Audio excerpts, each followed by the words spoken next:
ఓ రోజు తమ్ముడు చెప్తున్నాడు, వినటానికి కాస్త విడ్డూరంగా ఉన్నా, అన్నయ్య మా ఇంట్లో ఛార్జర్ కొనేటప్పుడు కూడా ప్రార్థన చేయకుండా ఛార్జర్ కొన్నా అన్న. ఏమన్నావయ్యా అన్న? అదేనన్నా, ఈ సెల్ ఫోన్ ఛార్జర్ ఉందే, ఛార్జర్ కొనేటప్పుడు కూడా దేవా ఇప్పుడు ఛార్జర్ కొనటం మీ చిత్తమా కాదా? ఛార్జర్ కోసం ప్రార్థన చేస్తా.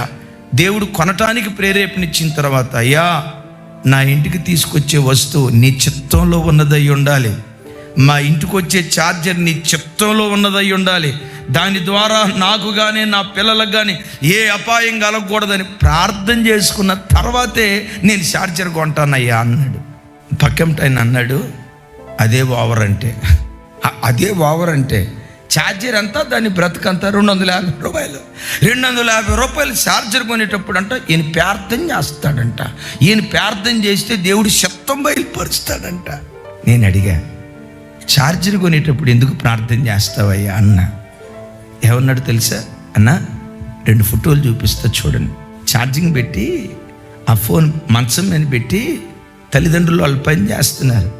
అదే సంవత్సరంన్నర పిల్లోడు ఆ మంచం మీద నుంచి లేచి బంది ఆడుకుంటా ఆ వైర్ తీసుకొని, ఛార్జింగ్ వైర్ తీసుకొని క్యాడ్బెరీ చాక్లెట్ కొరికినట్టు కొరికాడు.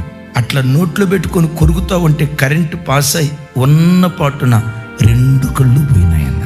ఛార్జర్ అంతా దాని బ్రతికెంత అని అంటామే, ఒక చిన్న ఛార్జర్ 250 రూపాయల ఖరీదైన ఛార్జర్ కడుపున పుట్టిన బిడ్డ జీవితాంతం గుడ్డోడుగా మార్చిందన్న. ఇప్పుడు చెప్పండి, ఛార్జర్ కొనేటప్పుడు ప్రార్థన చేయకూడదా? ఆ పక్కంట ఆయన అంటాడు, నిశ్చయంగా ప్రార్థన చేయాల్సిందే. నా ప్రభు బిడ్డలారా, ఇల్లు కొనబోతున్నావా? దేవుని చిత్తం కొరకు కనిపెట్టు. పెళ్లి చేసుకోబోతున్నావా? దేవుని చిత్తం కొరకు కనిపెట్టు. జీవితంలో నువ్వు ఏ అడుగు వేసేటప్పుడైనా నీ సామర్థ్యం మీద ఆధారపడొద్దు, నీ తెలివితేటల మీద ఆధారపడొద్దు. నీ దగ్గర డబ్బు ఉండొచ్చు, డబ్బు మీద ఆధారపడి అడుగులు వేయకో. ఏ పని ప్రారంభించేటప్పుడైనా, దేవా ఇది నీ చిత్తమా కాదా? నేను ఇలా చేయొచ్చా చేయకూడదా? ఇలా వెళ్ళొచ్చా వెళ్ళకూడదా? ఇలా వెళ్ళటం నీ చిత్తమా కాదని దేవుని సన్నిధిలో మోకరించి నువ్వు విచారించేటువంటి వాడివై ఉండాలి.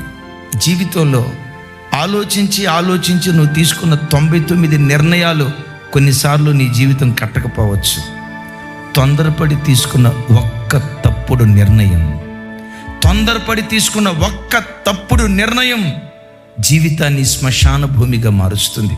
ఒక మాట అడగండి, నా చిత్తం సిలువేయబడాలి ప్రభువా, నీ చిత్తమే నా జీవితంలో సిద్ధించును కాక.